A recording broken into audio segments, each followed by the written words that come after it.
البلاغ المبين. Assalamualaikum warahmatullahi wabarakatuh. Mga kapatid, sa pananampalatayang Islam, mayroon lang akong gustong ikwento sa inyo na nangyari ngayon. Baka sakaling mayroon ding iilan sa atin na hindi rito nakakaalam. Pagkatapos ng sala, kasi nagsagawa kami ng sala sa malaking masjid na malapit dito sa ating Jaliyat sa Bukiliya, halos nagtatalo ang dalawa nating kapatiran, isang born Muslim at isang balik Islam. Nung napansin ko yun, lumapit ako sa kanila at tinanong ko sila, bakit ba kayo nag-away? Parang nagtataasan na ng busis. Sabi ng born Muslim, sinabihan ko kasi itong balik Islam na kapatid natin na wag nang magsalawat sa Propeta Muhammad sallallahu alaihi wasallam dahil tapos na po ang Salatul Jumu'ah.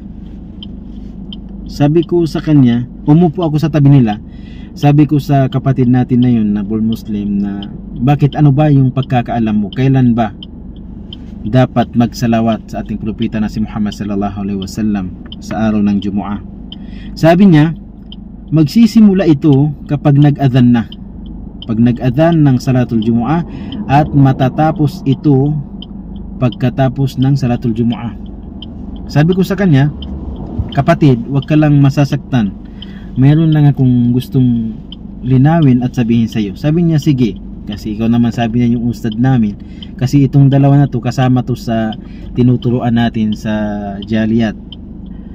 So sabi ko sa kanya, kapatid, mali po yung pananaw, dahil ang tama po ayon sa ating mga ulama na ang pagsasalawat sa Propeta Muhammad sallallahu alaihi wasallam sa araw ng Jumu'ah ay magsisimula ito sa paglubog ng araw sa araw ng Thursday. Kung Thursday ngayon, paglubog ng araw, magsisimula na po yung pagsalawat sa ating propeta na si Muhammad sallallahu alaihi wasallam, at matatapos ito sa paglubog ng araw sa araw ng Friday, sa mismong Friday ngayon.